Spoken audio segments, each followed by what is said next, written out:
Welcome back to Living Local, a tender and heartwarming tale of transatlantic friendship. 84 Charing Cross Road is based on a true story, is a beloved film, and it opens this weekend at Richmond Hill in Geneseo. And here to tell us all about it is one of the stars of the show and one of the stars of the Quad Cities, Mischa Hooker. How are you, man? I'm fine, thanks. How are you? Welcome to the show. Thank you.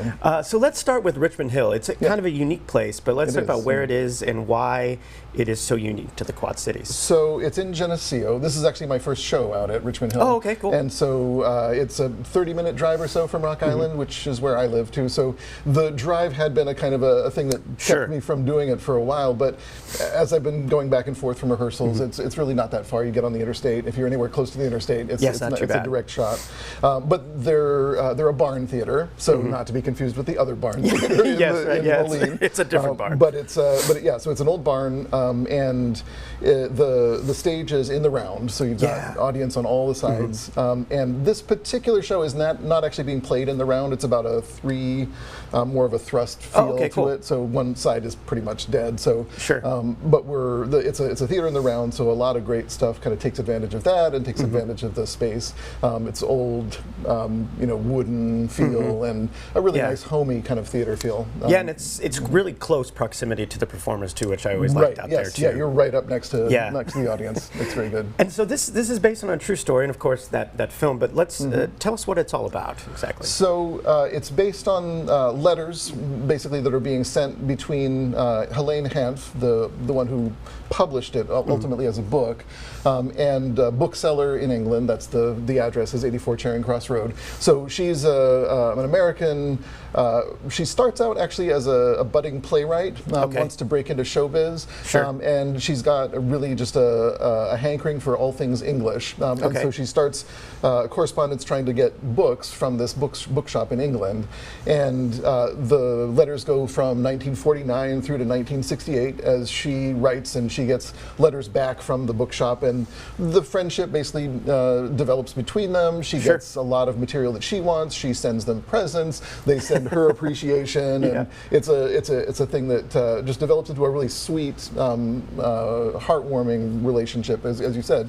And then finally, she keeps on saying that she's going to get to England one of these days because she really is enjoying all things English, but she never makes it until after the story basically is ended. And so the whole thing is about this pen pal relationship, and how she develops a real sympathy for the people in the bookshop, and they develop sympathy for her, and yet they never meet until much later. That's kind of crazy. It's a different kind of a story. But it's based on her actual correspondence. She put them together as a book that she published.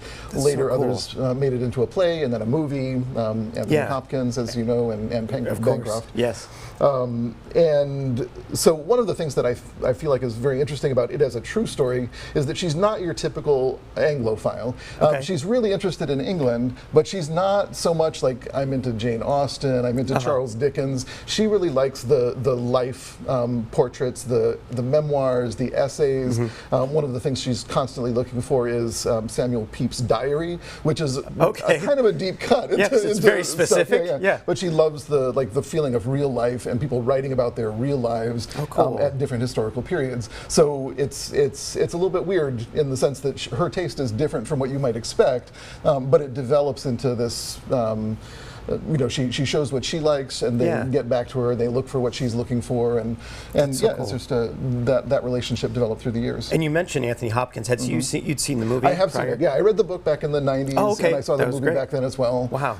And so I knew it was a kind of a great story and a really interesting dynamic. So when this came up as a thing that Jennifer King was directing, I really wanted to be in it. Kind of a no-brainer for you, since you knew the material. That was the thing. Yeah. Yeah, and what does that process look like when you know the material so well with the book and the film? How do you find ways to bring your own spin into it? Sure. I would say, I didn't know it well in the sense that I hadn't read it recently, but it was on my radar, and definitely is something that I really enjoyed. And of course, I'm a bit of a book person myself, so that's right in my wheelhouse.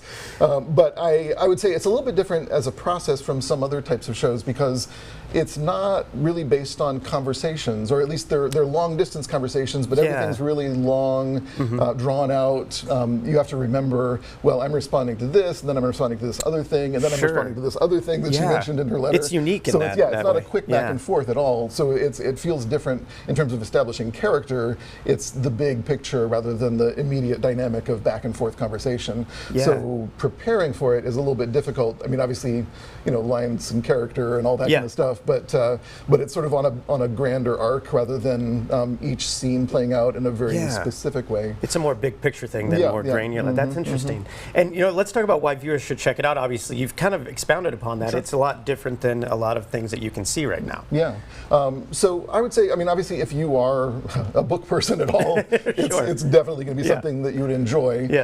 If you are interested in the dynamic of English versus American, there's a lot of play about her character as kind of brash American and his character as reserved, a little bit uptight British person, and then all the different other personalities that are in the shop. So it's a nice character exploration in that way. It's also something that if you are a little bit nostalgic for a time before the rush of social media, and you could really have like a pen pal relationship. You could be months between contacting people, and it's still a deep, very meaningful relationship. So a little bit of a break from the hustle and bustle of modern life and looking at the way things were a few decades ago. Yeah. Well, hey, man, I love that you stopped by to chat about it, and you were so thorough, and I hope everyone gets a chance to check out your work. Great. Well, thanks for having me a lot, on. man. For more information, you can check out rhplayers.com. We'll have all those details posted at ourquadcities.com.